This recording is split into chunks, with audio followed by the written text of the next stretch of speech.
Pure, good to see you. How you doing? How you been? How's everyone Christmas?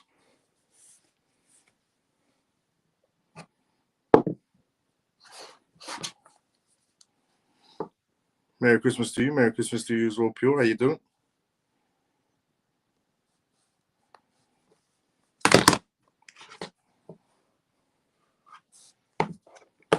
Tor, good to see you as well. How you doing? Evening. How you been? Camel, good to see you as well, brother. How you doing? How you been? Kerry, what's up, CMF? What's up, Miles? Good to see you as well, Kerry. How you doing? How you been? How you doing, Jeez? Hope you're well. Merry Christmas. Louis, good to see you as well. How you doing? Merry Christmas to you as well. Hi, Miles. Pablo, good to see you as well. How you doing? How you been? Scott, good to see you as well. How you doing? How you been? Hi, Miles. How was Christmas? It was good. I spent time with the family. It was actually very good. Happy holidays. Let's go, Scott. Happy holidays. Merry Christmas, Miles. Mickey, Merry Christmas. Good to see you as well. How you doing? Evening, brother Miles and the rest of the CMF family. Funky brother, good to see you as well. How you doing? How you been? Good evening, Miles and family. Hope you enjoyed your Christmas. I did. Ian, good to see you as well. How you doing? Merry Christmas. Abram, good to see you as well. How you doing? Merry Christmas. Deso, hi Miles. Good to see you as well. Deso, how you doing? Manny, evening, Miles and CMF. Good to see you as well. Manny, how you doing? How you been? Denise, hello, Miles and CMF. Good to see you as well. How you doing? Denise, how you been? Any thoughts on APT, please? No thoughts on APT, because to be fairly honest, I don't know what their recent developments are, but I can take a look into APT for you. Just direct message, I'll take a look into it pure and let you know.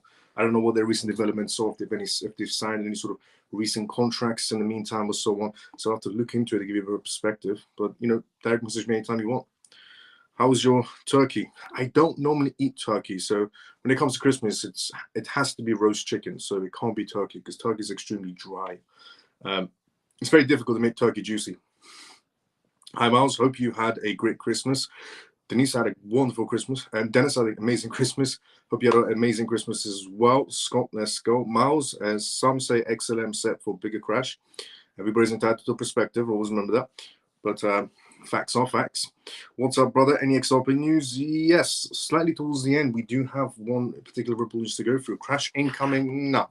Outcome, sure, you consider as an outcome, but not an actual crash, not in any sort of a way. Now, welcome back, everyone, to the CMF Live show. This is episode 230 of the CMF Live. So here are the topics we're going to be discussing on tonight's live. We're going to be discussing about the bubble, not the incoming crisis bubble, but the bubble of the crypto market space. Is there a bubble inside the crypto market space right now? Is it a bubble that's going to burst and we're going to go into a bearish status, or is it no such thing as a bubble? We're just going to keep on going into a bullish status. So that's what we're going to be discussing first on tonight's live. We're also going to then begin talking about Trump. And in terms of a Bitcoin ETF bond that's linked to Trump in a way. We're also going to be talking about tonight's live regarding Coinbase. The CLO of Coinbase is reacting to a new survey result that's just came out about the crypto space. We're also then going to be talking about the global push for Bitcoin reserves, but facing skepticism from the Japanese market space. Then we're going to be talking about Russia on tonight's live as well. Is Russia planning to replace the US dollar with Bitcoin? Is the new news that's going around from Russia. Then we're also going to be talking about Russia again, but in terms of Russia's moves in terms of tightening their securities to combat digital rupee fraud. As we're getting closer and closer to CBDCs, and a lot of CBDCs will be released in 2025, one of the biggest issues for any government is somebody that creates a fake replica of a CBDC and scams people. So that's what they're trying to do in Russia to prevent that from happening. We're also then going to be talking about new Congress, fresh opportunities for crypto legislations in 2025 is what we're going to talk about tonight's live as well. We're also then going to be talking about MicroStrategy raising another $500 million to expand Bitcoin holdings, worth apparently $27.7 billion. Then we're going to be talking about tonight's live regarding Tether now facing more delistings essentially in the European market stage. Binance is the recent one that has delisted Tether, essentially USDT completely. Anybody that tries to do any sort of transactions on USDT on Binance, which is pretty much the last exchange to push the limits for USDT usage, has now just dropped USDT completely. Then we're going to be talking about Ukraine on tonight's live in terms of Ukraine and Russia. We're also going to be talking about tonight's live regarding Max Keiser, who's just revealed the US fate in terms of a Bitcoin standard, essentially adoption rate. Then we're going to be talking about tonight's live regarding Ripple's master plan that could change XRP holders' lives.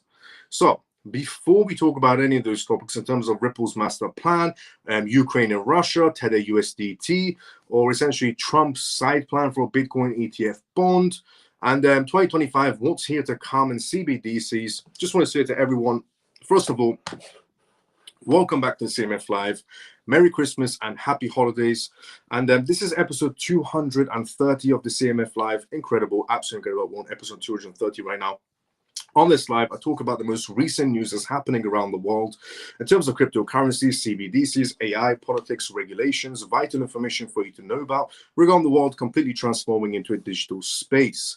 We also do Q&As on this live as well, which means if you do have any questions, put it down in the comment section. I'll be more than happy to answer any questions you may have. And the disclaimer of this live, as always, is not financial advice, not political advice, and whatever I say is only for entertainment purposes. So if you're watching for the first time ever, welcome to the CMF Live. If you're a regular, let's go CMF. And by the way, thank you so much to everyone that's been liking this live on X. I'm getting notifications. Thank you so much to everyone that's liked this live on X, who's retweeted this live on X and put a comment outside the video on X. And thanks so much to everyone on YouTube who's watching right now, who's also liked the live as well. So before we go for the first news in terms of, is there a bubble inside of crypto space that could burst any time, or there isn't? Let's go for the comment section first before we go straight into the first news. So let's see what's going on in the comment section. We were here. Hello to my CMF on YouTube. Scott, let's go. Share the live. Let's go, Scott. Miles, when the bull run is starting, we're technically in a bull run. It's just a bit, slightly.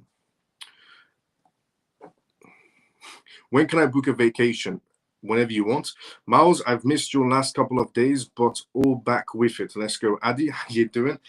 Good day, Miles and CMF. Good to see you as well. Mike, how you doing? How you been? Hello, Miles. Did you enjoy your Christmas? I did, Lena.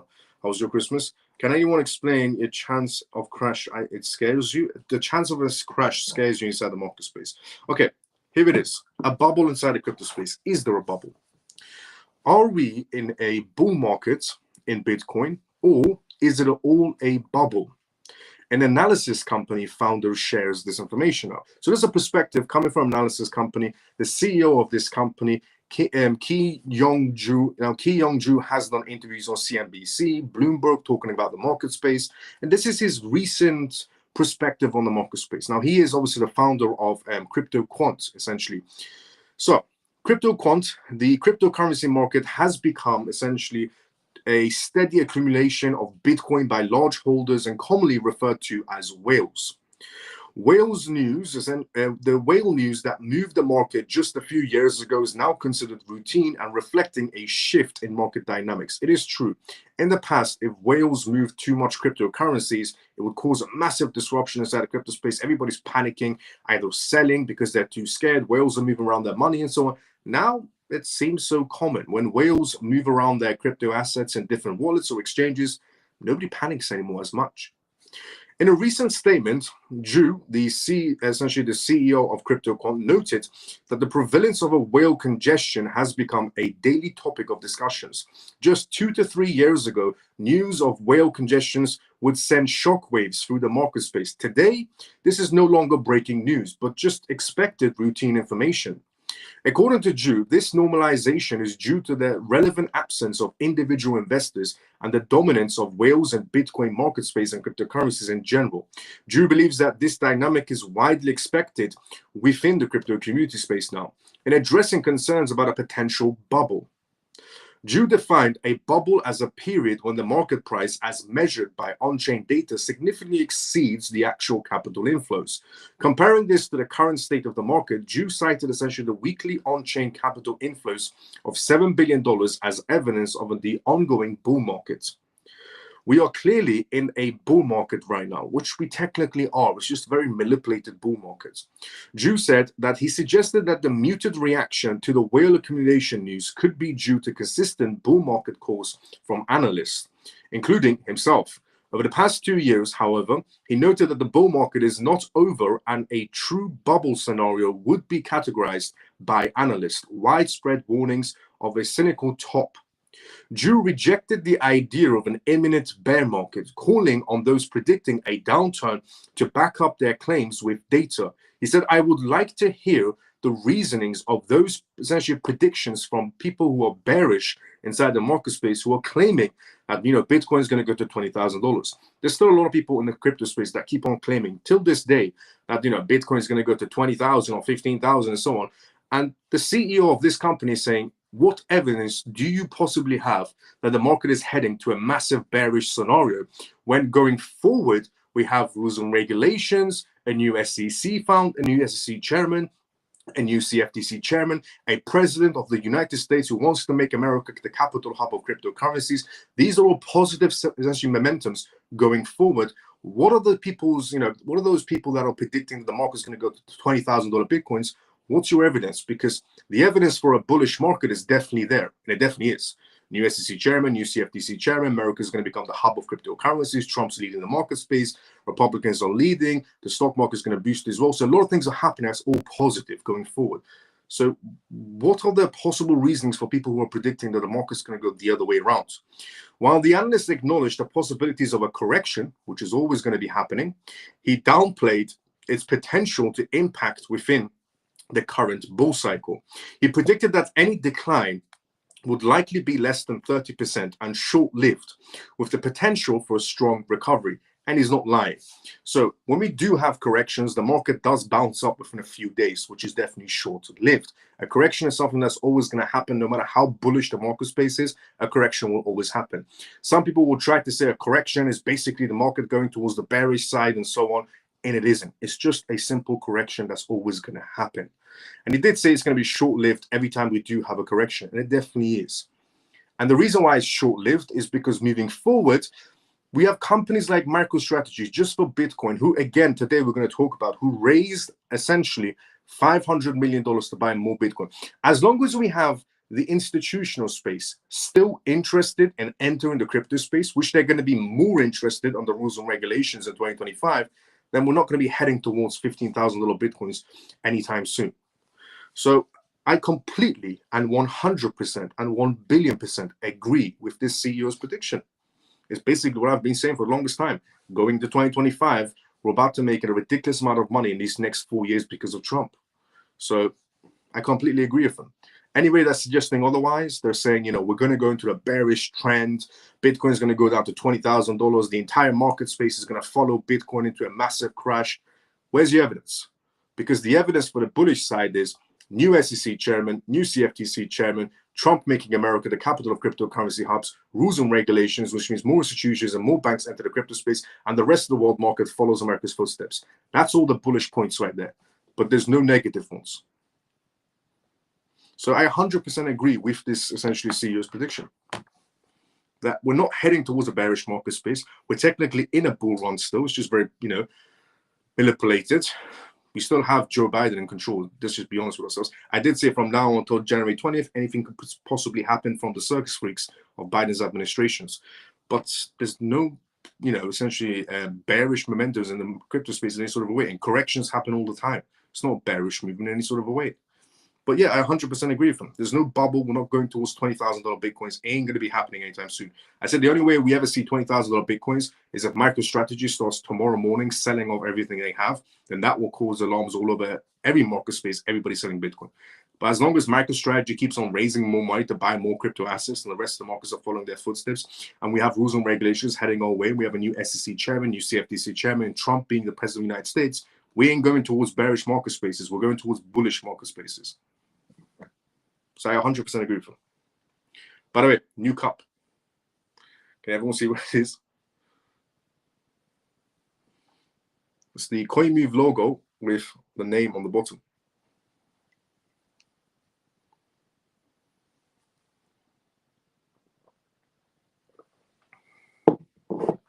So before we go to essentially the next news, which is Trump-linked news relatively to this.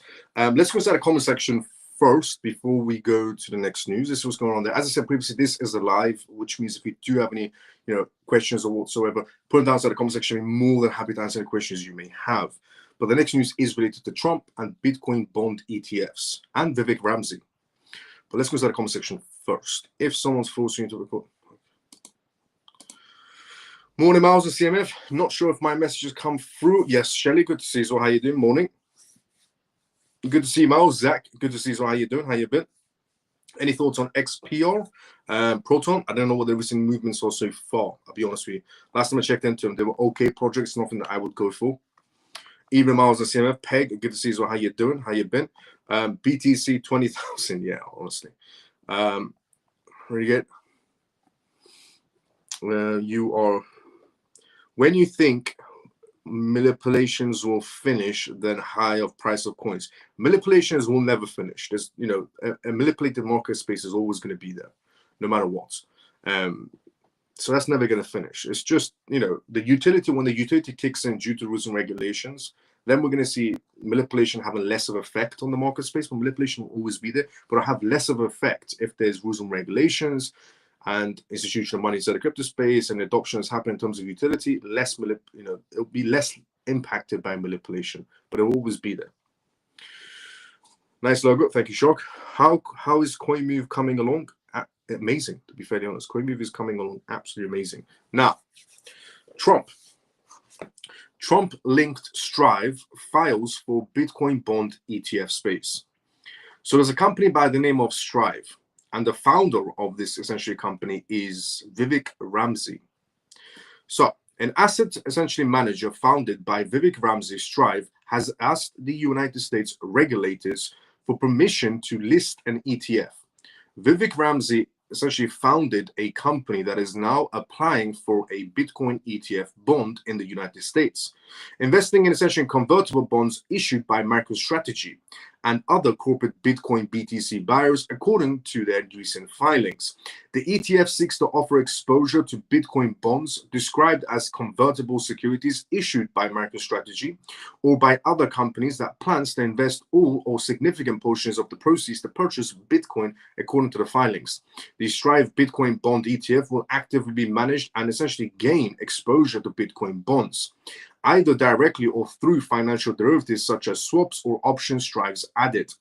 Strive has not yet specified the management fees or investors will be charged, but actively managed funds typically charge more than passive index funds. And Vivek Ramsey, essentially an outspoken ally of President-elect Donald Trump, founded Strive in 2022. The asset manager aims to help investors harness the power of capitalism, according to Strive's website. In 2023, Vivek Ramsey, who earned most of his approximately $1 billion net worth from founding essentially a biotechnology startup, campaigned against essentially Trump in the Republican presidential primary, but then obviously now he's with Trump. He later endorsed essentially President-elect Trump. In November, Vivek Ramsey joined Tesla's founder Elon Musk in leading the Department of Government Efficiency, DOGE, a private initiative intended to cut wasteful government spendings. Industry analysts see Trump's presidential win as a green light for more than half a dozen proposed crypto ETFs, waiting on regulatory approvals to list in the US. In 2024, asset managers submitted a flurry of regulated filings to list ETFs holding altcoins, including Solana, XRP, and Litecoin. There's a lot of ETF filings that's happening right now, but obviously Gary Gensler is not going to be approving any of them or looking into any of them. This is all going to be happening of approval after January 20th. Since winning the US presidential election on November 5th, Trump has proposed appointing a pro-crypto industry leaderships for key regulatory agencies, which he already has. In December, essentially, President-elect announced a former PayPal chief operating officer, David Sachs, as his AI and crypto Caesar, and a former commissioner, Paul Atkins, as his pick for the SEC. What I'm more interested about is a member that's working for Trump, somebody that's working for Trump, somebody that's a part of Trump's new essentially DOGE program, Department of Government Efficiencies. Vivek Ramsey has some sort of a blockchain company.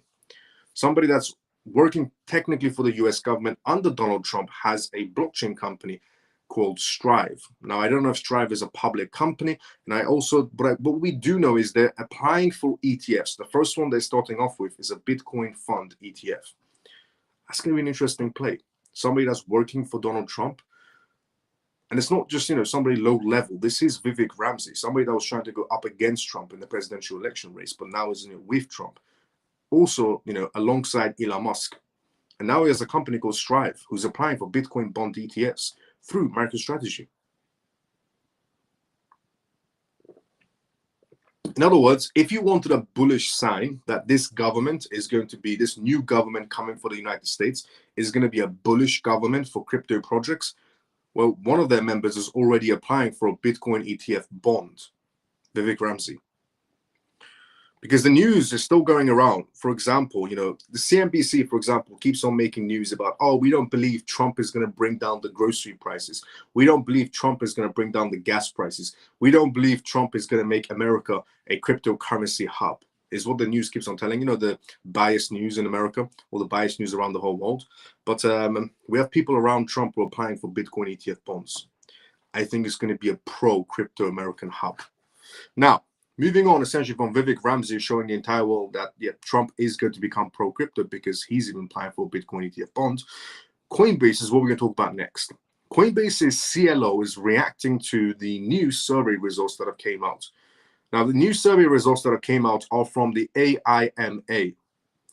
And the AIMA survey that just came out today released data on the matters of, well, do the banks inside the United States actually reject crypto projects, or is this a myth?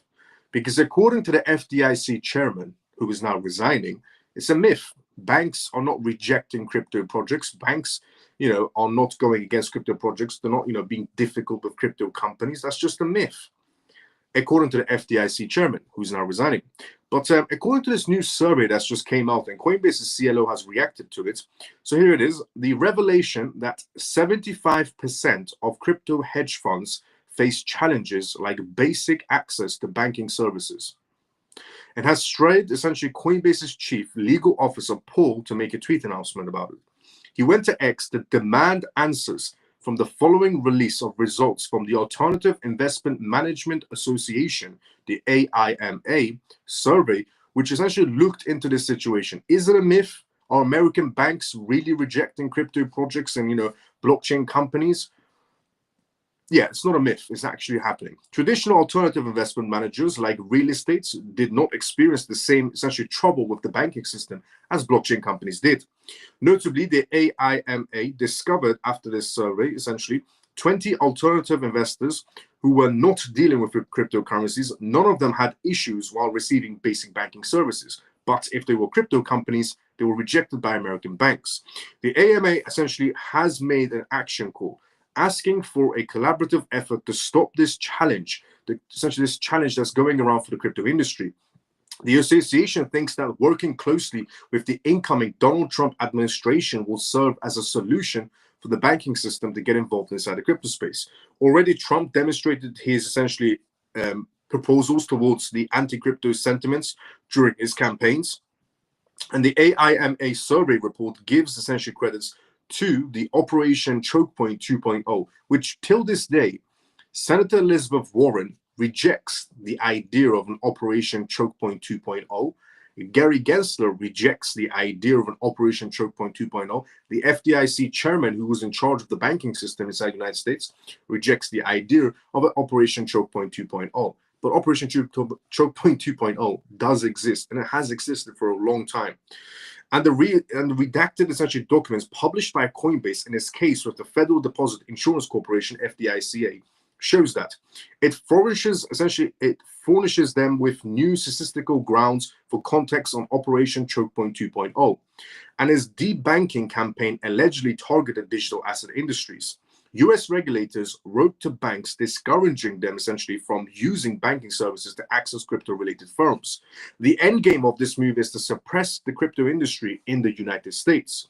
Coinbase has been pursuing this matter, seeking documents to prove to the courts that the FDIC much such essential requests of banks. In the process, the American cryptocurrency exchanges came across redacted, essentially pause letters showing efforts to the FDIC to restrict crypto banking services. Because even though the FDIC chairman is resigning from his position, he could still be liable for fraud or any sort of fraudulent behavior. And so can Gary Gensler, to be fairly honest, because he acted on his own. Noteworthy, the letters were obtained through the Freedom of Information Act request. Each pause letter explicitly instructed banks to suspend crypto asset relative activities. They were also heavily reacted, essentially preventing Coinbase from accessing a few other pieces of information. And according to Paul, essentially Coinbase's CLO, the letters that show Operation Choke Point 2.0 wasn't just some crypto conspiracy theory. The FDIC essentially is still hiding behind way more essentially overboard letters and so on that they don't want to reveal what they've been sending to the banking systems. And they still haven't produced more than a fraction of them. According to Coinbase, there's so much more other dirty behavior that's going around behind the scenes in the banking world when it comes to the crypto space.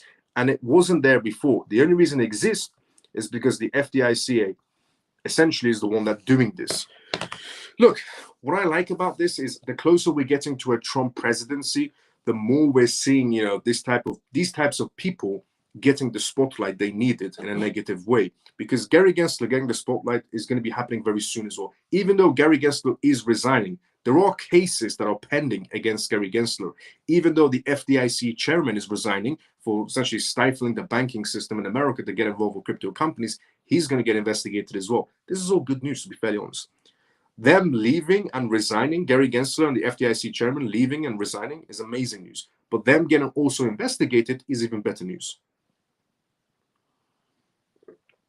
Now, moving on essentially from the CLO of Coinbase and his new letterings of what's happening in terms of the banking world to Japan. Now, every country is slightly aiming for a Bitcoin reserve. Brazil was aiming for a Bitcoin reserve because they said America is aiming for a Bitcoin reserve. Canada is thinking about it. The EU is thinking about it. The UK is even thinking about it. Singapore is thinking about it. Hong Kong is thinking about it. The list just goes on. Saudi Arabia, Kuwait, Bahrain, Russia. So many countries are thinking about doing a Bitcoin reserve, except one. And that one country is Japan. A global push for Bitcoin reserves faces skepticism in Japan. A new report has just came out. Bitcoin is becoming a critical asset in geopolitics, with several countries competing to build national reserves, which will potentially reshape their financial sovereignty. While the global push for Bitcoin grows, skeptics are becoming advocates, and Japan remains hesitant to join the trend. According to a new report, Japan remains cautious about adapting Bitcoin as a part of its national reserves due to the concerns over security, liquidity, and volatility. In an official essential response, the Japanese government clarified that crypto assets like Bitcoin do not fall under the legal framework of foreign exchange reserves. As such, the government stated that these reserves are intended to stabilize foreign currencies and essentially denominated assets and bond markets, and the volatility of Bitcoin is inconsistent with this system. The Prime Minister of Japan, essentially responding to a question from essentially Satoshi Hamada, a party to protect the people from the opposing party, said that Japan currently lacks sufficient information about the street plans of other nations, including the United States, regarding Bitcoin reserves. He noted that the discussions in these countries are still in the early stages, which essentially makes it difficult for governments to express a definitive view on adopting essentially such reserves.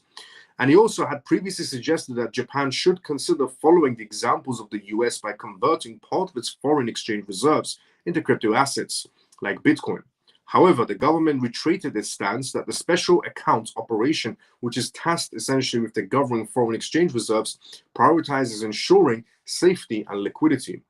Although the Japanese government itself does not directly hold Bitcoin, its government pension investment fund, the GPIF, which manages over 1.5 trillion assets, is one of the largest pools of retirement savings in the world and is exploring Bitcoin as a part of its broader portfolio diversification plan.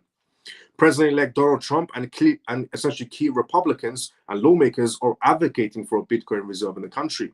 Several states, such as Ohio, have also rallied behind concepts. Notably, the US already holds significant Bitcoin reserves, totaling around 207,189 Bitcoins, which roughly comes to an amount of $20 billion in today's price. This stash has been primarily acquired through essentially sieges and so on. And earlier this month, Russian lawmakers Anton, who proposed creating a strict Bitcoin reserve, while citing Bitcoin's potential as a stable alternative to volatile traditional currencies. Anton's appeal to the Russian finance minister outlined the benefits of cryptocurrencies, especially for countries facing sanctions. Look, if Japan doesn't create a Bitcoin reserve, but their pension fund is creating a Bitcoin reserve, to essentially maximize the diversification when it comes to their portfolio. So that's what their pension is essentially doing, the Japanese pension. And it is one of the biggest pension funds in the world, the Japanese pension fund. $1.5 trillion of assets under management. $1.5 trillion. If they don't, I do see Japan creating an XRP fund. Now, some people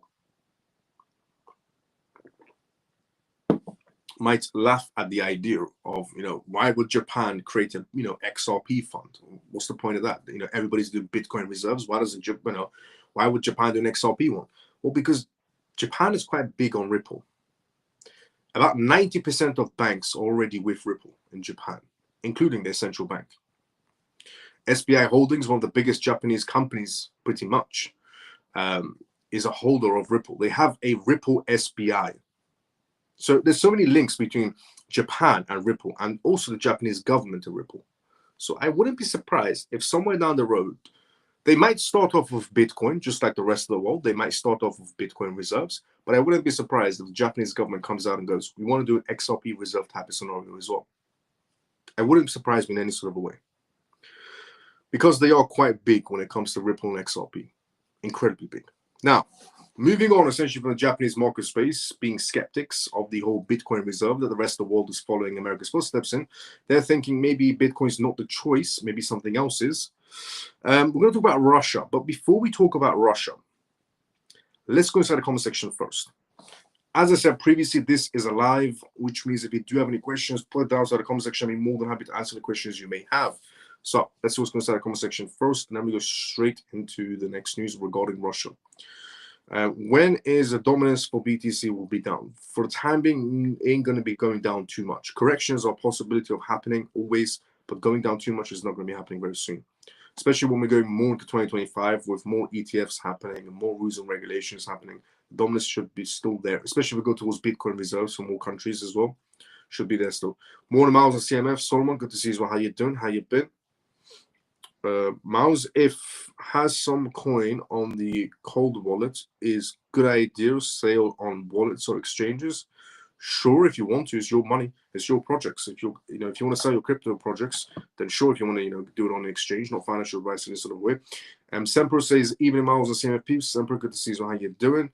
Employee says Miles, you are sell house in Dubai and how I can purchase. You want to buy a house in Dubai and how you can purchase? Well, the time is right. You can come to me. You can do it through CoinMove. Merry Christmas, brother. Jack, good to see you as well. How you doing? How you been? Big thanks for the info. No problem, Jack. How you doing? Merry Christmas to you as well. Let's hope Gary Gensler gets his 100% Miles. Yeah, I agree 1,000,000%. I said this last year, the United States is going to go with XRP instead of Bitcoin, and I think that could be still on the table is what JP is saying. Good to see you, about how you doing. Merry Christmas.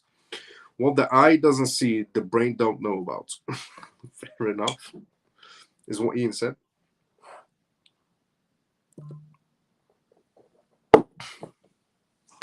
Now, Russia. So what's been going around is this on the Russian, is what's been coming out of Russian news, apparently. Is Russia planning to replace the US dollar with Bitcoin? Question mark. Bitcoin and BRICS are considered to be helpful for reducing Russian dependence on the US dollar. Russia began international dealings through Bitcoin. Russia trusts digital currencies to make international trade easier in ways that could protect it from US sanctions and give greater control over global trades over the US dollars. Russia has been trying to wean itself essentially off the US dollars, especially due to the international sanctions from the United States. This makes it challenging for Russia to do business when they can't use the US dollar because they're sanctioned. With other countries, because most transactions worldwide are still carried out in the US dollars. Hence, Russia is exploring alternative means of substituting the dollar, one being Bitcoin and other digital currencies to make international payments. Russia seeks other ways around the US dollars to settle trade balances with foreign parties and shun the American banking systems, which leaves its hands open for freezing or blocking essentially transactions. It finds such alternatives in Chinese yuan or even Bitcoin purely electronic, in terms of electronic money that is highly secured and hence easy to exchange. In the case of Russia, the BRICS grouping seems to be arrangements in terms of where the country protects itself more than it challenges the US dollar in power. Russia's economy isn't strong enough to replace the dollar as the main goal. And it's essentially its move is merely symbolic. It shows that the deficiencies against the sanctions that have to cut it off from essentially global finance. Due to not being able to access the global banks and markets, Russia must opt for other alternatives, such as trading in local currencies of allied countries and even using their gold reserves. The entire shift is not to get rid of the dollar altogether, but Russia is trying to be more self-reliant, essentially, and less vulnerable to further economic pressures. Switching to Bitcoin, BRICS, or digital currencies will be helpful for Russia's financial independence, avoiding inheritance by the US and its trades and reducing dependency on the US financial system. But there are also some challenges. Not all countries are ready to use Bitcoin, and not all of them trust digital currencies. The security issuance of Bitcoin and the value of Bitcoin are also part of the challenges. If Bitcoin or BRICS becomes a major medium of payment, Russia must establish a robust, essentially, support system and educate businesses and its people on how to use digital currencies safely. And there are also speculations that Russia will launch its Bitcoin reserves soon, since that is one reason.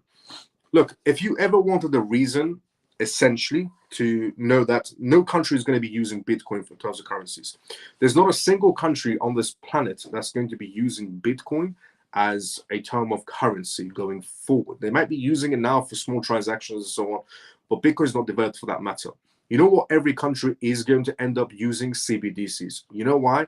The biggest issue for any country when it comes to using Bitcoin for transactions is it's slow, it's costly, and it's volatile. You know what CBDCs are good for? This price stays the same. It's not volatile, it's fast, and it's cheap to do transactions. That is why every country is going to be using CBDCs. They're going to be using wholesale CBDCs for business use and bank use. They're going to be using retail CBDCs for the public, for domestic use. That is the only reason why essentially every country eventually will be using CBDCs rather than Bitcoin for their transactions, because Bitcoin is slow, especially volatile, one of the reasons, and expensive in terms of fees. But that's the reason why they're going to be using CBDCs. But people inside the Bitcoin space will tell you, no, Bitcoin is what's going to be used worldwide. Everybody's going to use Bitcoin for transactions. No, they're not, because Bitcoin is volatile and can be manipulated. A CBDC can't be manipulated in terms of price because the price never changes. It's basically a stable coin, but is controlled by your central banks. Its people, essentially, they have to be edging on this matter, and Russia stepping away from the US dollar will be the issuance. The dollar is used for a lot of international trades and a store of value.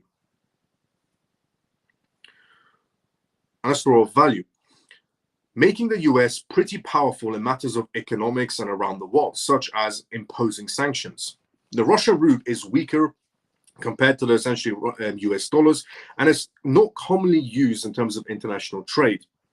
This has allowed the US to have a substantial control over global trade. If countries like Russia use Bitcoin for transactions instead of the dollar, it would possibly allow the country to boycott sanctions. More countries, including Russia, embracing Bitcoin international transactions could become cheaper and faster as it eliminates the need for banks or middlemen. On the other hand, the price of Bitcoin is volatile and might cause economic uncertainty in the future if used as a major currency, essentially if used as a major currency. Also, since many countries are not regulating Bitcoin entirely, it leaves much room for fraud and security concerns. Although Bitcoin has the potential to reduce the resilience of the US dollar, it still has a number of challenges, such as the price instability and the lack of wide acceptance. Russia is also trying to use Bitcoin in terms of international trade and make digital currencies more accessible. It is unlikely that the US dollars will be replaced by Bitcoin in the near future because Bitcoin is still unsustainable and not accepted everywhere. While Russia aims to reduce its resilience on the dollar, Bitcoin's volatility and the lack of infrastructure to support it make it a risky alternative. If more countries follow suit, we could see a gradual shift away from the US dollar, but it remains the dominant global currency for now. Another thing, just to point out, where Bitcoin maxis will never tell you. One major thing and major flaw is that people who assume, for example, that we're going to be moving away from the US dollars, we're going to go towards Bitcoin. How do you buy Bitcoin? The number one currency that people use inside the market space is stablecoins. Let's just assume for this instance is USDT. People would buy using fiat. I could be, British pounds. I could spend British pounds to buy USDT. I could spend, essentially dollars to buy USDT. I could spend euros to buy essentially USDT, whatever currency I may use in the fiat world to buy a stablecoin, to enter the digital world. And then I would use that stablecoin to buy Bitcoin. Every stablecoin transaction that's happening, it means that stablecoins will have to print more because there's too many stablecoins being used in terms of purchasing power. So every time, essentially Tether prints more USDT, Tether needs to back that USDT up with what? USD bills. What does USD bills do? Strengthens the US dollar. However way you look at it, the US dollar will always be strengthened no matter what.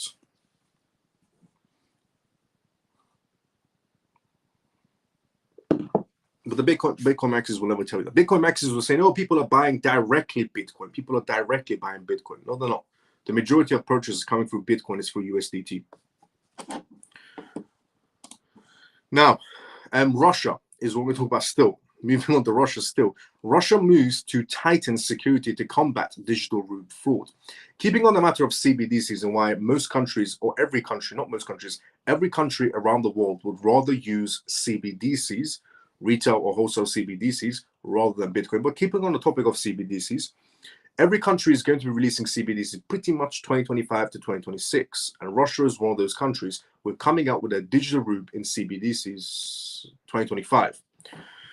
And biggest issue with CBDCs is fraud. Believe it or not, there are people who are creating fake CBDCs in terms of capture people inside the retail section to steal their money from them.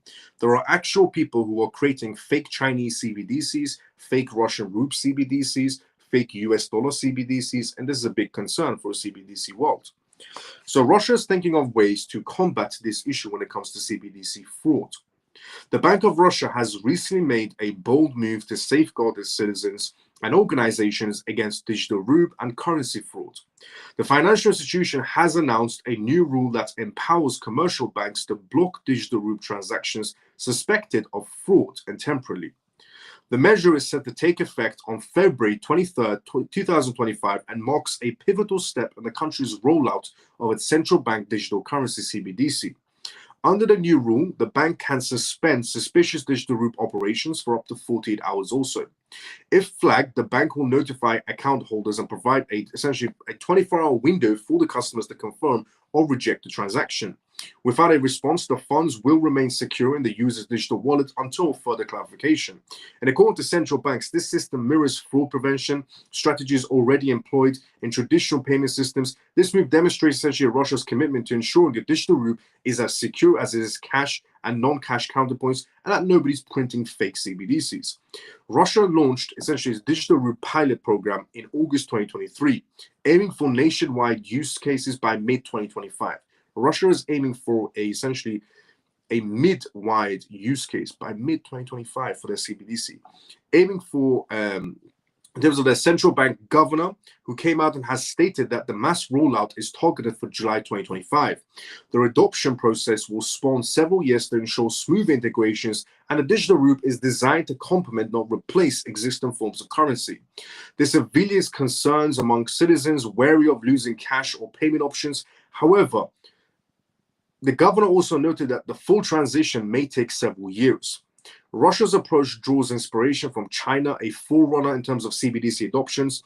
And the civil service are already receiving salaries in digital yuan to accelerate usage in China, for example.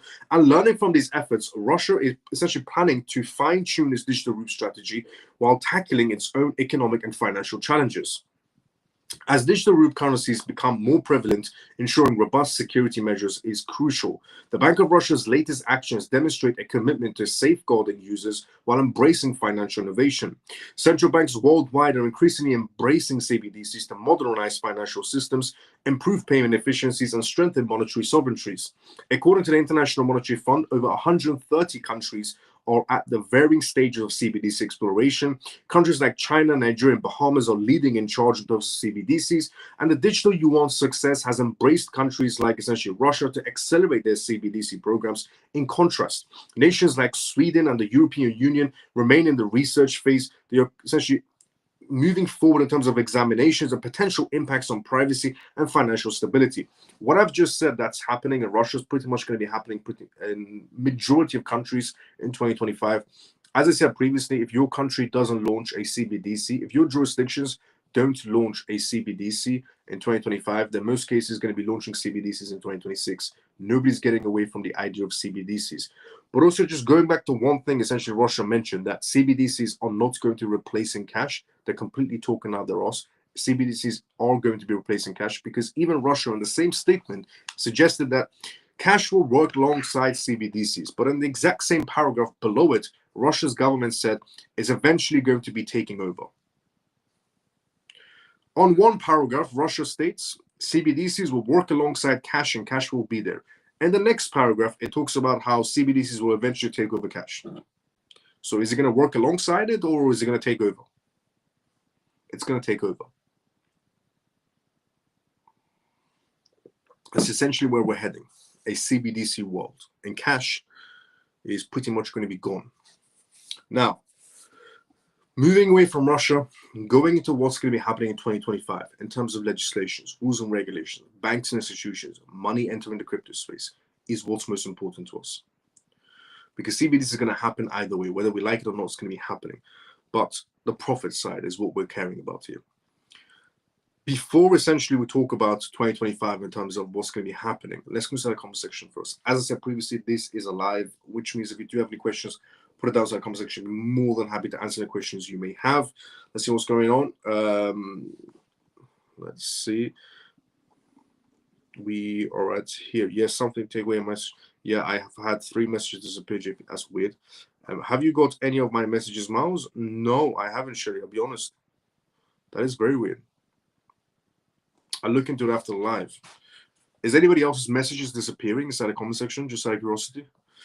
Miles, would you say buying XRP now is still worth it? Do you think it will ever be back below £1? The possibility of XRP ever going back below £1, slim to none. If XRP goes below £1, it wouldn't last too long, to be fairly honest. If XRP goes below £1, it wouldn't last too long. Everybody will be going headfirst into XRP, is what I would say. Miles, would you say buying XRP is still worth it? Would you dollar cost average or bulk? Also, do you think it will be back below £1? It's look, slim to none for below £1. If it does go below £1, it wouldn't last too long. And in terms of XRP, would you say XRP is still worth buying? Yes, XRP is still worth buying. If you're going for long term on XRP, it's definitely still worth looking into. Not financial advice. Also, dollar cost average or essentially bulk, dollar cost average is always the best option no matter what. Yes, Lena, your message is disappearing as well. That's a bit odd. I don't know why messages are disappearing. Miles, how much XRP is a good number and is 100,000 XRP big number for millionaires? 100,000 XRP is a great amount of XRP to have. Now, moving on essentially to Congress. And Lena, thank you so much for letting me know that your messages are disappearing as well.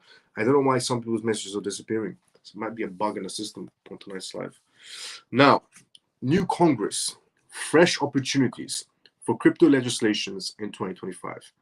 In 2025, we're going to be making an incredible amount of money inside the crypto space if you're positioned correctly in legitimate crypto assets with the regulations coming through.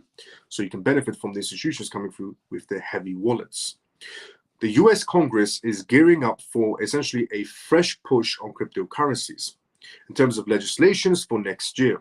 2025 with the expectation that it will be the most pro-crypto Congress yet. This expectation is high demand to Donald Trump's majority victory in the presidential election and is promising support for crypto. As 2025 begins and a new Congress takes office, the pressure is on to provide much-needed clarity.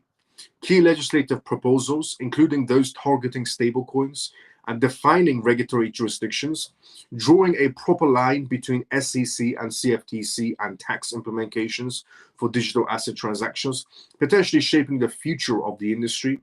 While it may take lawmakers a few months to settle in, experts believe they will move quickly afterwards. For the past few years, lawmakers have been attempting to pass a stablecoin bill with House Financial Services Committee Chair Patrick McHenry and Rep. Maxine Waters working on regulatory frameworks since 2022 for the crypto space. Although their bills passed the House of Financial Services Committee last year, it stalled due to disagreements. One key issue was a provision allowing essentially state regulators to approve stablecoins without Federal Reserve involvements. Waters called the bill deeply problematic at the time. The bill might be reintroduced in the House in 2025, especially with the Senate focusing on potential other priorities. Changes could make the bill more state-friendly in Republican-led Congress. A simpler state draft was introduced last year by Senate Bill Haggart. However, DeFi Education Fund's CEO Miller Whitehouse said the chances of a bill passing in 2025 are slim, adding hopes of springs in the tunnels and predicting better odds in 2026. Patrick McHenry also spearheaded efforts to pass the FIT21 bill, a bill giving more power to Commodities Futures Trading Commission (CFTC) to regulate crypto markets, especially Bitcoin. It outlines the role of the SEC. The White House levy noted that the FIT21 aims to define decentralizations for disclosure rules, stating the dividing line that the FIT21 essentially proposes is one around whether the transactions are involving a project or a network that is decentralized or not. A Senate companion bill is possible, but competing priorities may delay progress. However, its future remains uncertain as the SEC and the CFTC leadership will change next year. Trump has chosen Paul Atkins to lead the SEC, who has displayed a favorable attitude towards cryptocurrencies. Great. There may be also an opportunity for some revisions of FIT21 regarding how decentralization is defined. Lawmakers are preparing for major tax debates next year as Trump Tax Cuts and Job Act is to expire. Allison from the Proof of Stake Alliance called the tax Super Bowl. A proposed bill by Reps Wiley Nickel and Drew aims to essentially tax staking rewards when they are sold, and hopes this idea will be included when reviewing the TCJA. The Digital Asset Market Infrastructure Bill aims to address custody and integration of digital assets into traditional finance, with possible passage in early 2025. Lawmakers are pushing for greater regulatory clarity, with Rep. French Hill prioritizing digital asset legislations. Expected bills may tackle taxations and AML and KYC compliance and other crypto-related regulations. The concept of a strict Bitcoin reserve is gaining attention. Trump supports this idea, and Senator Cynthia Luminis has proposed a bill for the U.S. Treasury to purchase 1 million Bitcoins over 5 years. However, it lacks bipartisan support and Senate backings. Warren's role as the ranking Democrat on the Senate Banking Committee adding complexities to the issues.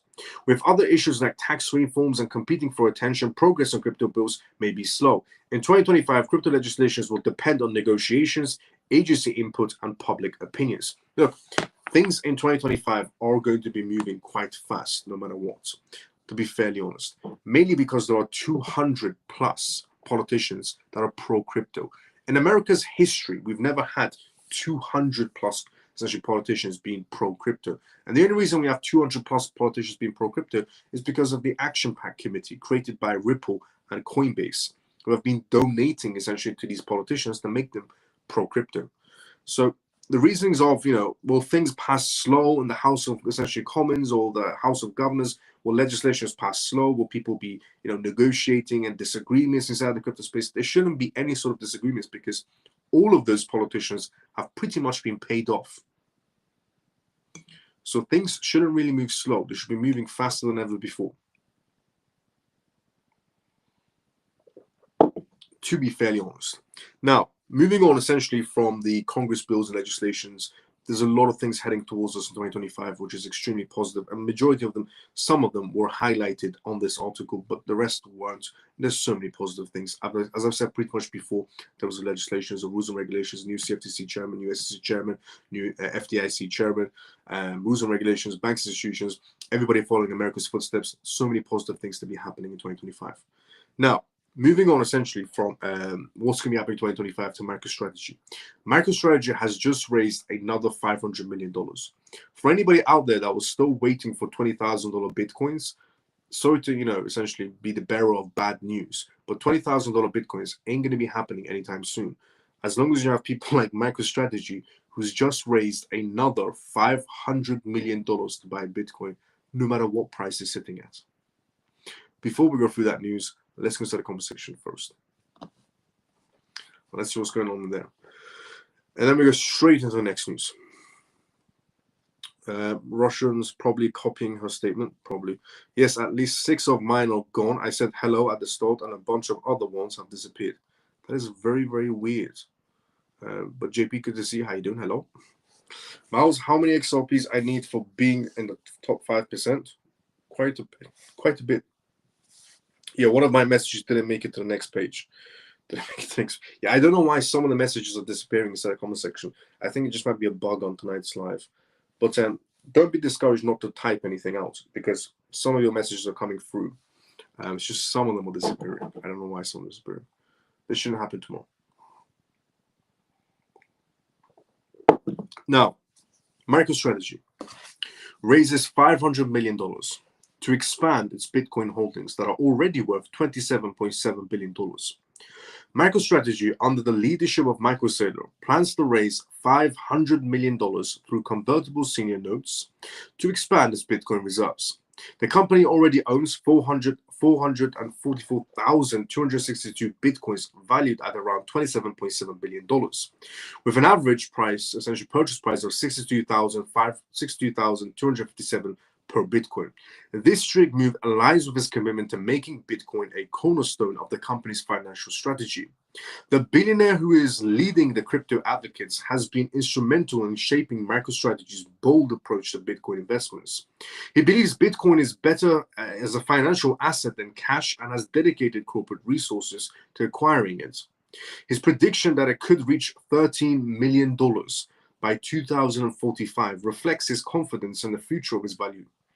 Since 2020, Michael Saylor has guided MicroStrategy to use equity and debt instruments to aggressively purchase Bitcoin. The company's latest $500 million of fundraising efforts underscores its focus on leveraging these business tools to increase its holdings further. MicroStrategy's actions have established it as the largest corporate holder of Bitcoin, setting essentially a precedent for other companies considering similar strategies. Bitcoin's 151% rise in 2024 has reinforced Michael Saylor's beliefs in its potential as a store of value. Although this approach has driven revenue gains essentially, it also ties MicroStrategy's financial health closely to Bitcoin's unpredictable trading movements. MicroStrategy's heavily reliance on Bitcoin has drawn attention from investors and analysts, including Peter, who essentially swayed in his points out that while BTC's recent developments benefited MicroStrategy, its inherent volatility remains a challenge, and this makes the company's stock's performance highly sensitive to Bitcoin's price fluctuations, creating both opportunities and risk for shareholders.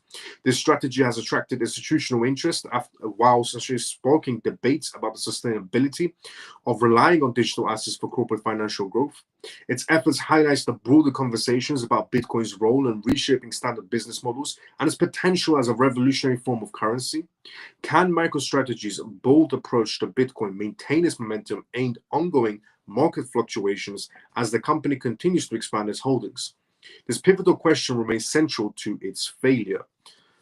As I said previously, I'll be very honest. As long as you have people who are like Michael Saylor, who are raising $500 million again to buy more Bitcoin, $20,000 Bitcoins ain't going to be happening anytime soon. But also, we have to counter in the fact there's Bitcoin ETFs in play as well. And BlackRock has one of the fastest growing ETFs inside the market space, their Bitcoin ETF.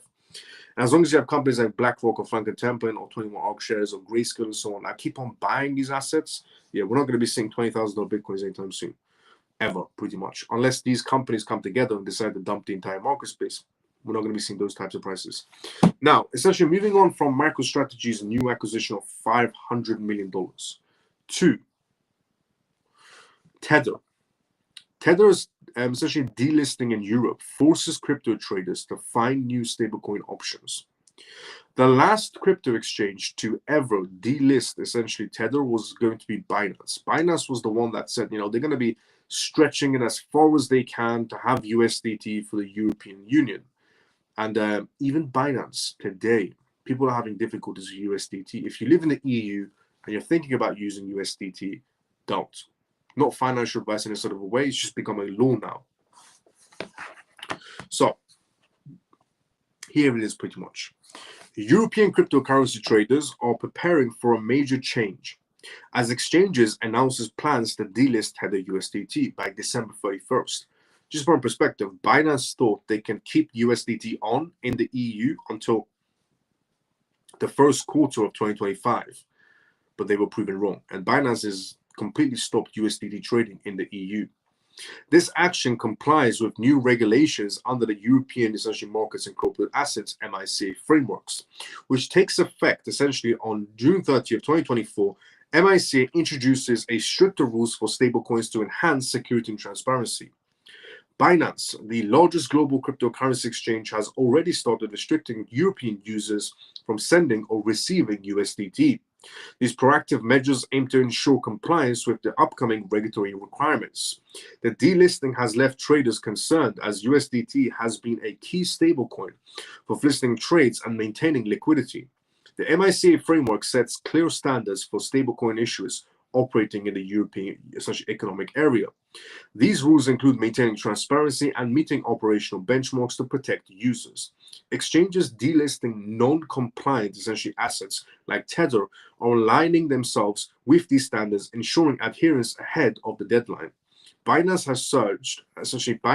has urged its European users to review their crypto holdings and consider switching to regulated stablecoins or other digital assets. So if you are somebody that's holding essentially USDT in the EU, thinking about right now, you should be thinking about moving it to USDC and eventually moving it to RLUSD, because USDT is pretty much out the picture now. This guidance helps traders navigate the transition and avoid potential disruptions caused by Tether's removal from European platforms. MiCA regulations aim to establish a safer and more predictable crypto environment, but they also pose significant challenges for issuers and exchanges. The transition may disrupt trading strategies that heavily depend on Tether's stability and widespread acceptance. The removal of Tether could lead to reduced liquidity across European market spaces, affecting transaction speed and increasing trading costs for investors. Many traders worry about the alternative stablecoins may not be essentially mature or reliable enough to replace USDT effectively. Binance's swift action demonstrates how major exchanges are preparing for regulatory shifts. While helping users adjust to these changes, while these adjustments are necessary, they also highlight the difficulties traders may face during the transition. Traders must act quickly by reviewing their Tether holdings and converting assets to compliant stablecoins or other secure digital options. Exploring regulated alternatives offers an opportunities to maintain stability during the transition. Keeping up with the MiCA updates will help traders essentially adjust their ongoing changes and avoid unnecessary risk in the evolving crypto market space. If you are somebody that's still using USDT in the European, if you live in the EU or any sort of EU countries, you might want to start switching over from USDT to USDC, for example, because otherwise you're going to be trapped in USDT and you can't use it or spend it or convert it eventually. So if you are somebody that's using USDT, thinking about start switching over to USDC, otherwise your USDT is going to become useless eventually and you won't be able to use it.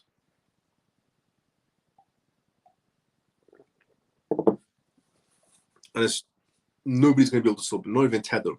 And remember when we had this conversation a long time ago, inside the CMF Live, we had this conversation a long time ago where is USDT going to be, pushed out of the market space, or is USDT going to, depeg and fall and so on, and then some stablecoin will take its position.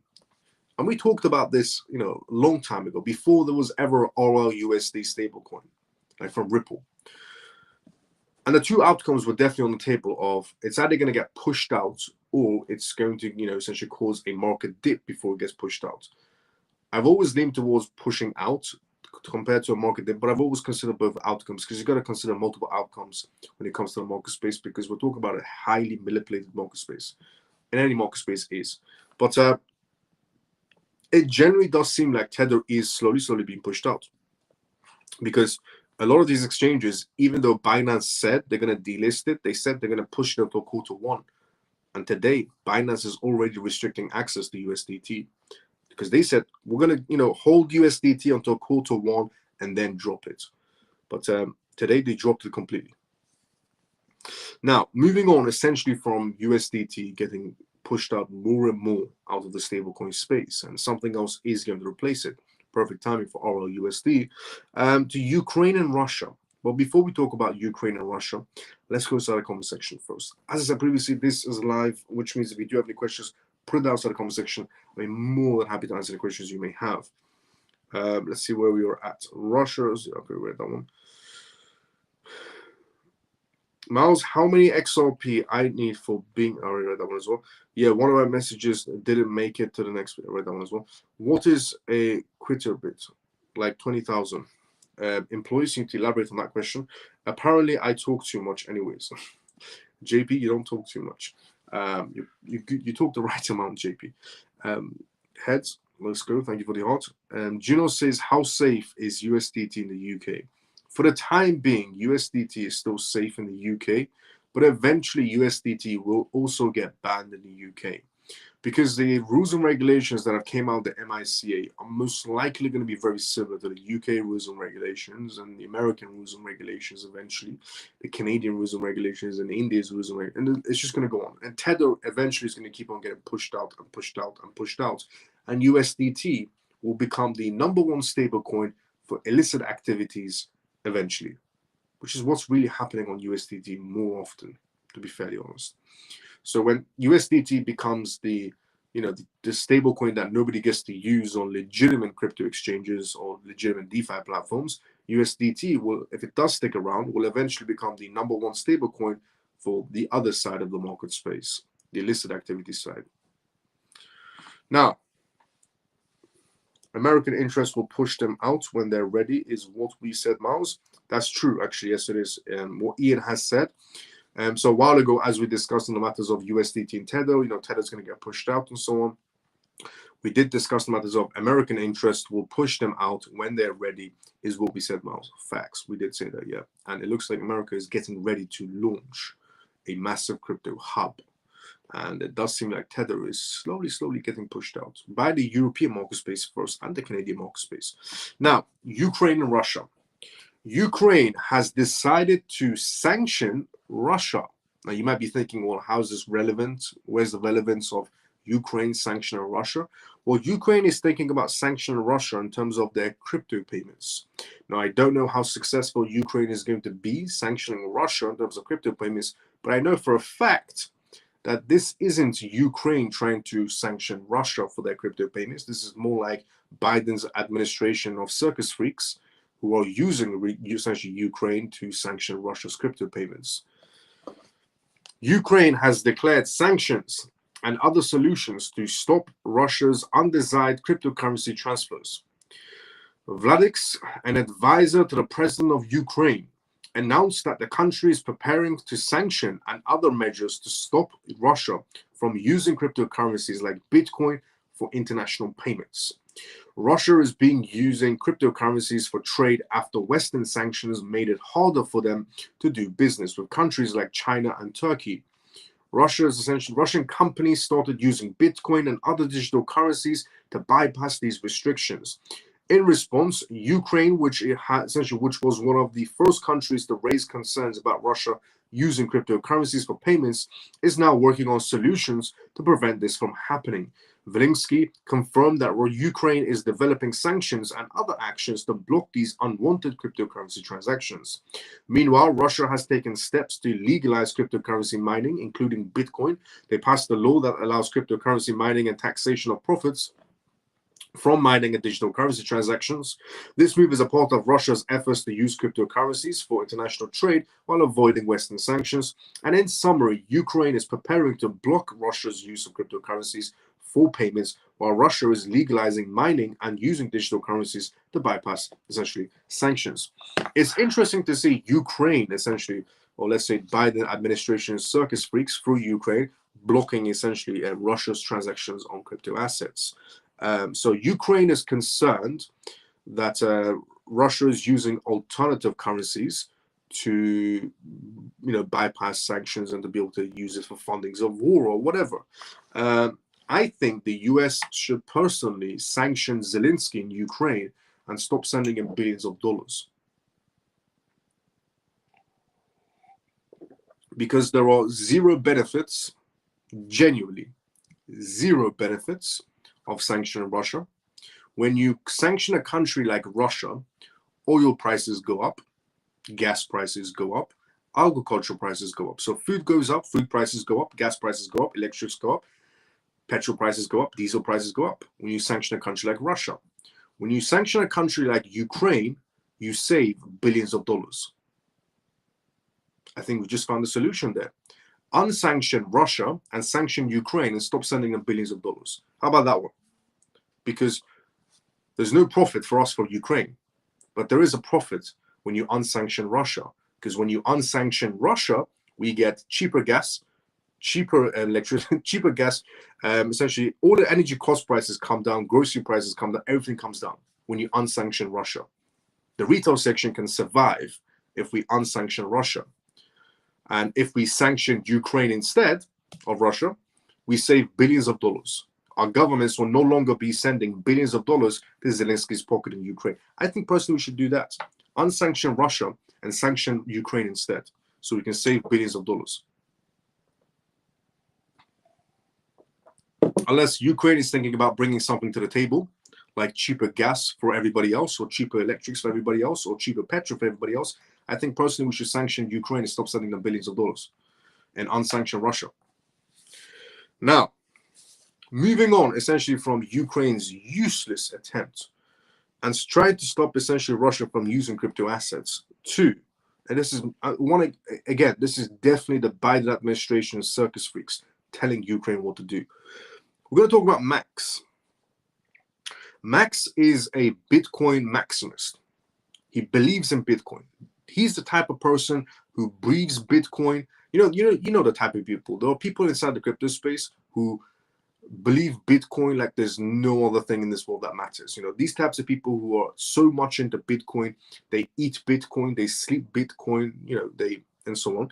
And Max, a Bitcoin maximalist, has came out with a including summary, an interesting summary of why a Bitcoin standard of a reserve is maybe not a good idea for the United States. Interesting enough, I said the exact same thing about a few days ago on this live. About a few days ago on this live, I came out and said creating a Bitcoin reserve is good, but it wouldn't be enough to cover the debt, the massive pile of debt that's been created. And a Bitcoin reserve would only benefit if, one, we had every country in a Bitcoin reserve, and two, we had essentially a crypto portfolio, not just a Bitcoin reserve. Because the only way the United States is ever going to be able to pay off the US debt is if we had a cryptocurrency portfolio instead of just one Bitcoin reserve. Because by the time we get the Bitcoin reserves up, the US national debt will go higher. And it's estimated we're going to reach 119 essentially, which it means that the Bitcoin reserve for the US will never reach those limits. Which means it doesn't matter how much accumulation the United States government does when it comes to Bitcoin reserves, they're never going to be able to pay off the US national debt, because the debt keeps on climbing and the Bitcoin reserves haven't even started yet. And that's what the issue lies. So I said a crypto portfolio would be better if the United States put the same amount of money they were going to put in Bitcoin into, for example, XRP or XLM or XDC or HBAR or whatever, based on the quantity, they'll have a lot more over time, which means they'll be able to pay off their national debts. As their crypto portfolio will be better rather than just a Bitcoin reserve. And somebody like Max, who is, a Bitcoin maximist, he loves Bitcoin, is Bitcoin everything, eat, sleep, Bitcoin, no matter what, is the type of person he is. Came out and said this: Max Keiser, a Bitcoin maximist and former financial journalist, has advised the United States government the recommendations and come from macroeconomic factors and the global financial landscape. Max, in his message, he highlighted his perspectives regarding the likely impact of a shift from fiat currency dominance. He noted that a move from the US dollar to a Bitcoin standard could significantly affect the country's fiat. To stay alive, the US will take a massive hit on the US dollar reserves. Fiat money debt imperialists die under a global Bitcoin standard. Russia, because it has virtually no debt, excess amount of cheap energy, and is essentially the world's biggest commodities producer, is the best position. Basically, if we do a Bitcoin standard in the US and every other country goes, okay, we'll do a Bitcoin standard as well, Russia will have a bigger advantage of doing a Bitcoin standard than the US would. Here's how Max is explaining it. Notably, it could lead to erosion of confidence in the US dollar as people seek an alternative to the once dominant currency. So Max is saying if we do a Bitcoin reserve, people will start moving away from the US dollars to go for a Bitcoin essentially currency, because they're saying, well, the US government is doing a Bitcoin reserve, then we might as well shift it with the Bitcoin as well for currency. Max also explained that such a development could lead to a massive decline in demand for the US dollar reserves, which means if America does this, then every other country is going to go, then why are we using US dollars? We could just use Bitcoin. The Bitcoin maximist said that this disadvantage will impact the United States due to its high debt burden. He says the fiat money imperialists die under a global Bitcoin standard. Max criticized the current monetary system, where the US dollar is backed by trust and government policy rather than tangible assets like gold. Max also referenced that debt imperialism implies the US could issue debt in dollars as tools for economic control and global influence on other countries. However, Max maintains that under a global Bitcoin standard, such an influence could collapse. It means that, in other words, if we do a Bitcoin standard, America wouldn't be as powerful as it is, because then everybody's on the same path.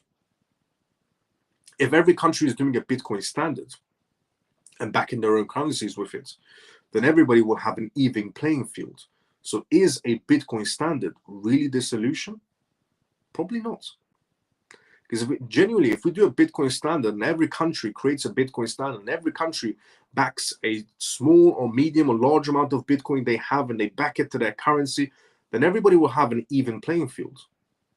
Eventually, not overnight, but every country will have an even playing field, which raises the question of why will they still use the US dollars if their currencies are going to be fixed due to the amount of Bitcoin they have, and that grows over time.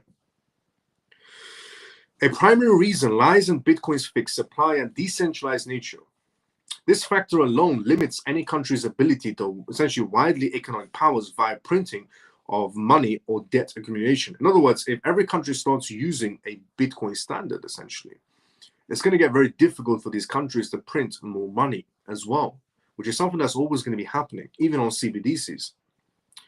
In a global space, Max considers Russia as being well positioned for a shift to a Bitcoin standard. He believes Russia has a lesser national debt than the United States and other Western countries, which is true. Russia does have the smallest debt compared to the US debt. So if every country does a Bitcoin standard, Russia does a Bitcoin standard, the US does a Bitcoin standard, China does a Bitcoin standard, and so on. And everybody's got a Bitcoin standard. When Bitcoin's value goes up, let's just assume they're all holding the same amount of Bitcoin. Let's just assume Russia's holding the same amount of Bitcoin as America and China and so on. And Bitcoin goes higher in price. Who's really ranking first? Is it the US with their massive debt, or is it Russia with their small debt and huge amounts of Bitcoin? So he has points, I'll be very honest. Now, this gives it an advantage as less vulnerable to financial shocks, which essentially gives Russia more advantage and less advantage for the US. Other factors that lean in is Russia's favor include that the country's abundant energy, which could support Bitcoin mining, which has become increasingly difficult. Additionally, Russia, a commodities and producing nation, has assets of intrinsic value, which align well with a Bitcoin-backed system. So, according to, believe it or not, according to a Bitcoin maximist, now I will never see the day that a pro-Bitcoin type of person, those types of people that are, sleep Bitcoin, eat Bitcoin, and so on, those types of people, and not just a random person, a high-profile Bitcoin maximist coming out and saying, America doing a Bitcoin reserve might actually be a bad idea for the United States. Because if every country does a Bitcoin reserve, the US has the biggest debt, which means other countries will start outranking the US eventually. With their Bitcoin holdings, the higher the price of Bitcoin goes. Which means then it comes to a stage where, the Japanese or Russia or China or all these countries will go, well, what's the point of using US dollars when our own currencies are fixed because we've paid off the majority of our debt or all of our debts, and now we can start from ground one, while as the US will still be waiting in line to pay off their national debt because it climbs every second. Here's a fair point. So, is a Bitcoin reserve the right solution? Or an alternative currency should be there. And you know what that is? CBDC. Which is why it's going to be happening either way. A CBDC is going to be happening either way. CBDCs and stablecoins is what's going to be happening in that matter. And if a CBDC happens, there needs to be a middleman currency.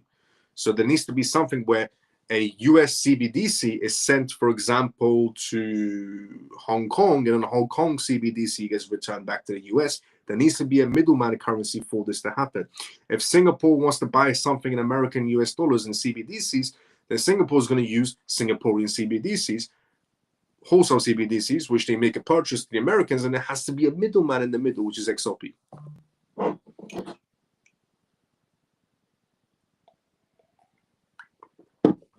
Yeah, that middleman is definitely going to be XRP. Now, on the topic of Ripple,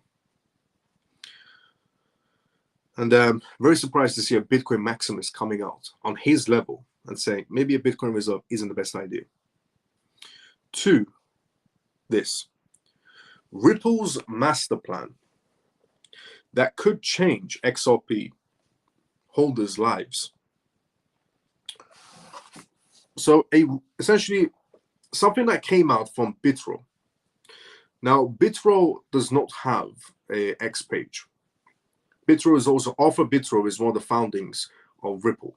So alongside David Schwartz and essentially Brad, one of the founder members, Arthur BitRo. He doesn't have an X communities. He doesn't have an X page, but he does have an X communities page that keep on doing research into XRP ledger and XRP movements and Ripple's contracts and so on. So here's what came out. And the documentation is titled Ripple's 2024 Master Plan. That's essentially laid out and happened so far. The blueprint that could change your life. The thread delves essentially into Ripple's ambitious strategies for incoming global finance. Incoming is the key word here because 2025, a lot of things are going to be happening. Supported by evidence from Ripple's job postings and initiatives. Here we analyze key takeaways from this compelling roadmap that so far happened that most people haven't paid attention to. Accelerating bank adoption of XRP. Ripple's primary focus in 2024 was, and it appears to be, fostering deeper collaborations with major global banks. Job postings explicitly target large financial institutions on Ripple's website, with rules emphasizing the integration of traditional finance, TradeFi, and decentralized finance, DeFi. Ripple positions XRP as a bridge asset, enabling instant liquidity for global payments. This strategy addresses long-standing inefficiencies in banking operations by reducing the need for essentially pre-funded Nostro and Vostro accounts. XRP unlocks $27 trillion trapped in dormant capital worldwide, offering significant cost savings for banks and financial institutions. Now, they're able to tell all these things and all these movements inside the crypto space for XRP and Ripple due to the people that essentially Ripple was hiring on their job postings and some documentations. So if Ripple was hiring for this particular job role, then there's a reason why Ripple was hiring someone for this particular job role. It leads back to what that person is going to achieve. RLUSD and stablecoin synergy. Ripple is also expanding its stablecoin infrastructure, introducing RLUSD, a US dollar-backed digital asset designed to complement XRP's functionality. RLUSD ensures transaction stability, while XRP provides the liquidity for global transfers. Every RLUSD transaction burns a small amount of XRP, which is true, reducing its supply over time if it's on the XRP ledger. This interplay between RLUSD and XRP creates a synergetic ecosystem where both assets drive adoption and utility. Ripple's vision extends beyond RLUSD with mentions of RLJPY, the Japanese, essentially Japanese yen. A RPJPY is also coming up, a Japanese yen on the XRP ledger for a stablecoin, or a RL Great British Pounds is also coming out on the XRP ledger, hinting at plans for a global network of stablecoins tailored to various currencies. Remember when I said to everybody in 2023 on this live, I said that there's going to be a time where every country has two currencies, pretty much. Every country, I said, is going to be having a CBDC and a stablecoin. I said every country, every jurisdiction around the world is going to be having two types of currencies. They're going to be having a CBDC and a stablecoin. Well, what if their stablecoin is also on the XRP ledger? I said this in 2023. I said every country will, and I was saying these things before any country came out with CBDC plans or stablecoin plans.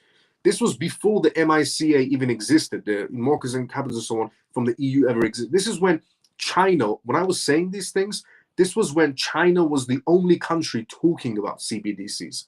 I was saying these things. And I said every country will eventually have their own CBDC and their own stablecoin. Now, their CBDC is most definitely going to be with Ripple. It's going to be on XRP. XRP will play the middleman role for wholesale CBDCs and retail CBDCs. And I said there's going to be two currencies running each country. I said there's CBDC and there's stablecoin. I said stablecoin are for markets, CBDCs are for control. So what if there's stablecoins that every country is going to also be having, is going to be running on the XRP ledger? So there's CBDC on the XRP ledger. Essentially, there's stablecoin on the XRP ledger.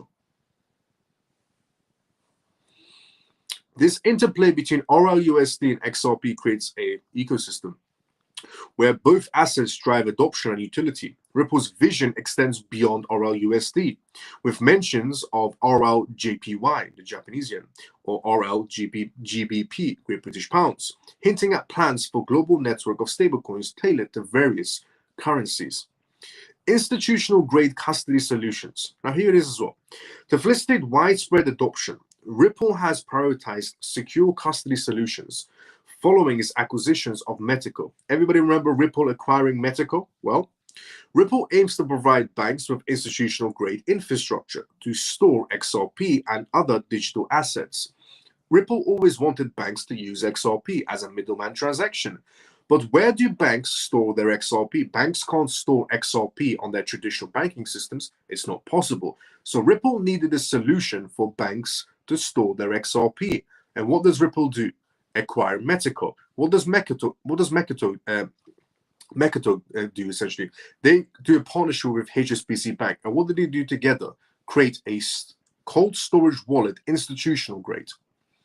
There was a news that came out a very long time ago of Metico and essentially HSBC. Metico and HSBC, a news came out a while ago essentially where they released a cold storage wallet for institutional grade services. Ripple needed banks to use XRP, but banks needed a place to store their XRP. So Ripple acquires Metico, which partners with HSBC Bank and IBM to create a essentially cold storage wallet, institutional cold storage wallet to store their assets. Now, job postings underscores the emphasis essentially on this matter, on security, scalability, and bank-grade reliability. This is all a step-by-step plan. This strict move addresses a critical barrier to entries for banks, ensuring they have the tools to integrate and store XRP at the scale, because banks needed a place to store that XRP they were buying. Ripple's job postings reveal essentially a concentrated effort to expand its presence in APEC, Asia Pacific essentially areas, particularly in regions like Singapore, Japan, and Thailand. Essentially from just by looking at Ripple's job request, if you want to work for Ripple, they have a lot of job positions open. Just by looking at Ripple's job postings, you can tell they've definitely been aiming for a very long time in the Asian market space to capture that entire market space. And these countries boost clear regulatory frameworks, making them ideal for markets for blockchain adoption. One of the first countries that gave Ripple a license to operate was Singapore. As APEC banks integrate Ripple's technologies, Asian banks integrate Ripple's technology, the resulting demand for XRP's liquidity could significantly influence its value. Ripple's comprehensive financial toolkit. Ripple's strategy extends beyond individual products, aiming to create a unified financial stack for institutions. This includes cross-border payment solutions, custody infrastructure, stablecoin settlement systems, and XRP liquidity provisioning. Every component in this stack reinforces XRP's utility. Addressing the $27 trillion problem. Nostra and Vostra accounts, a relic of traditional banking, lock up trillions of dollars globally. Ripple's solution, leveraging XRP, eliminates the need for pre-funded accounts. This enables near-instant settlements, freeing up capital for banks and reducing operational costs. Retail growth and XRP ledger meme coins. Essentially, the contrast of the XRP ledger's underwhelming meme coin trading volume with Solana's dominance in the retail space. Despite this disparity, Bitro argues that XRP ledger's institutional foundation gives it an edge. The ecosystem will see explosive growth once retail attention shifts to the XRP ledger, boosted by essentially rising XRP prices. And since XRP has been slightly rising in price, there are more positive shifts towards XRP. Now, a lot of people who didn't own XRP started buying XRP due to the price fluctuations of moving higher. And that will happen a lot more. Ripple's 2020, essentially, meme coins play a key role in driving liquidity and user engagements. As retail interest grows, XRP Ledger could see billions in trading volume, drawing attention to its utility-driving ecosystem. Ripple's 2024 plan, has outlined in Bitro Spread, portrays the company's ambitious movements so far, from addressing inefficiencies in global finance to building a robust infrastructure for banks and institutions. Ripple's initiatives position XRP as a critical asset in the evolving financial landscape. It is true. Ripple started applying for licenses. Ripple got their licensings. Ripple started working with banks. They started essentially talking about the idea of essentially banks using XRP, but there was an issue. Banks couldn't hold XRP. Where are they going to hold it? So Ripple acquires Metaco. Metaco partners with HSBC and IBM. They create a self-storage cold wallet, institutional grade, essentially an institutional grade cold storage wallet, which their banks can use because it's HSBC and IBM and Metaco. HSBC is reliable in the banking world. IBM is reliable in the banking world. So if IBM is involved in creating a self-storage, essentially cold wallet, institutional grade, not for the retail section, but institutional cold storage wallet, IBM is very reliable as a name. So is HSBC, and Metaco is a part of that. And they create a cold storage wallet so that banks can hold their XRP. It was always a step-by-step plan. Ripple was always going to be adapted in the American banking system because it's an American company, and eventually that was going to happen due to regulations. So XRP was eventually going to be adapted into the American banking system because it's an American company. It was bound to be happening. And now they have one license for USD. We have a pro-crypto president that's going to be coming along. Ripple's already had a sit-down with Trump. A lot of things have happened in America. But outside of America, Ripple needed that presence. So they started acquiring licensings. And then they acquired Metaco to provide a service to the banks to be able to hold their essentially assets on. So the way they planned this out, the way Ripple planned this out, is crazy. It's the same plan that happened during COVID times, I'll be honest with you, with the World Bank doing testings on blockchain. It was successful. Then we had COVID. They needed people to move away from cash. The same step-by-step plan we saw for the world transitioning essentially towards this digital world is pretty much the same transitions we're seeing with Ripple. Ripple getting licensings outside the United States because they needed that. Because they needed every bank to get on board. So they got their licensings in Asian countries. Then they started working with the institutions in Asian countries. Then they started working with the banks in Asian countries. Then they acquired Metico, so that Metico could provide a self-storage cold wallet to these banks so they could hold their XRPs. And Metico partnered with HSBC and IBM, one, for reliability, and two, because their name really helps. Genuinely a step-by-step plan. I've said this before and I'll say it again. If you are somebody that's not holding XRP, if you've never looked into XRP, something big is happening faster than you can believe, pretty much. All these years, Ripple's been planning and planning and planning. And one day, mark my words, one day, XRP will take over the world. And if you're somebody that's holding XRP, amazing. If you hold XRP for long term and borrow against it, even better. If you're somebody that's mocking XRP, be prepared to cry on CBDCs. If you're somebody that's listening to crypto influencers who are saying XRP is bad, be prepared to cry when you're in stock in CBDCs. I'm being very honest here. Something big is brewing, and it was in the plans for the longest time. As I've said, for the longest time, nothing, and I mean nothing, inside the corporate sector happens by coincidence. Ripple essentially climbing the ladder wasn't a coincidence. Ripple applying for licensings in Asian countries first wasn't a coincidence. Ripple essentially acquiring Metico wasn't random. It was all planned. Every step they took was coordinated, because nothing happens by coincidence. It's all coordinated. I'm telling you right now, there's going to be a time when just don't get left behind. The simplest way I could possibly see it. This was so coordinated beautifully, and it's going to plan out beautifully in 2025. Or play out essentially beautifully in 2025. Now, also, honestly, just looking at the step-by-step plan is crazy. But also, all good things must come to an end, which they have now. This was the ending of tonight's live. And this was the CMF Live. This was episode 230 of the CMF Live. If you're watching this for the first time ever, it stands for Crypto Mouse Family, the CMF.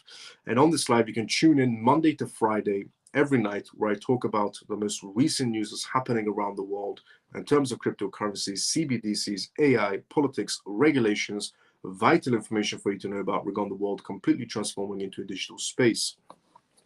And the disclaimer of this live show, as always, is not financial advice, not political advice, and whatever I say is only for entertainment purposes. But before we end this live, let's go to the comment section first. Let's see what's going on there, and then we have come to an end. America's interest will push them out. Yes, you did say that, Miles, crypto portfolio. Yep, let's go RLUSD. Let's go, Ian. Good morning, brother. Good to see you, Samuel. How you doing? Happy Christmas, Samuel. Happy Christmas to you as well, brother. Please, we XRP get to 500 by the end of January. Consider variable change, but a lot of things are in progress. Wow. Now that's what I call transition, seamless, pretty much, honestly. Which exchange can buy RLUSD? You can buy from MoonPay if you wanted to, and some Latin American exchanges for the time being. Thank God Trump won, Crypto Mouse. Absolutely, Davey. Thank God Donald Trump won, honestly. Because things are about to be rolling out the way we wanted to roll out because of Trump. So honestly, thank God Donald Trump won.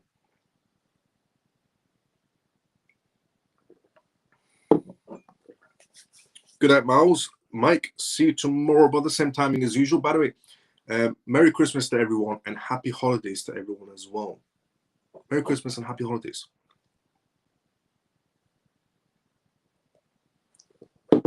Now, look into why some of the messages were disappearing inside the comment section. That was a bit weird as well. Some of the comments were disappearing.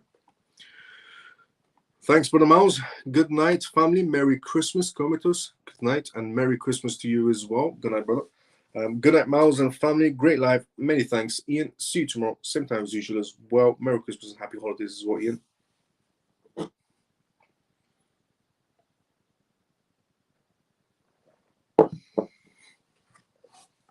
If you're watching this for the first time ever, this was the CMF Live.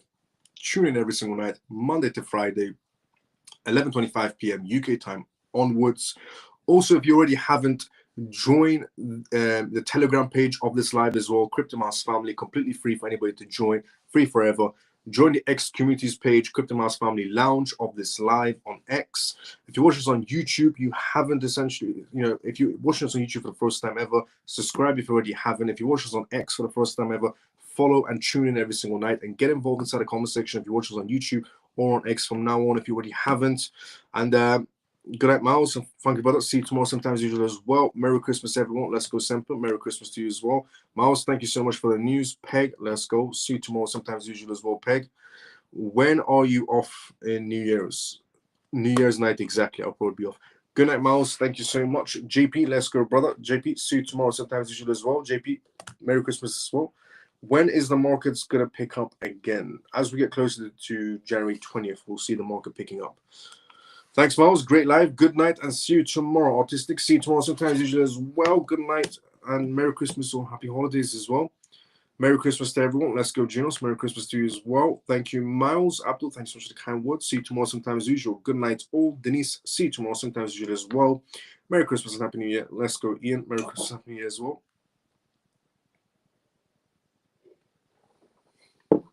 Nice one, Miles. Zach, see you tomorrow, but sometimes as usual as well.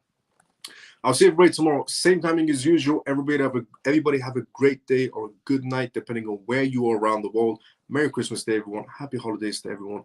I'll see everybody tomorrow, same time as usual, 11:25 p.m. onwards, UK time, on X Live, on YouTube Live. Like, comment, retweet, subscribe, follow, share if you already haven't. David, let's go. See you tomorrow, sometimes as usual. Lena, good night, Miles of CMF. Lena, see you tomorrow, sometimes as usual as well. Great job, Miles. Let's go, Scott. See you tomorrow, sometimes as usual as well. See everybody tomorrow, same time as usual. Everybody have a great day or a good night, depending on where you're around the world. Merry Christmas and Happy Holidays, everyone.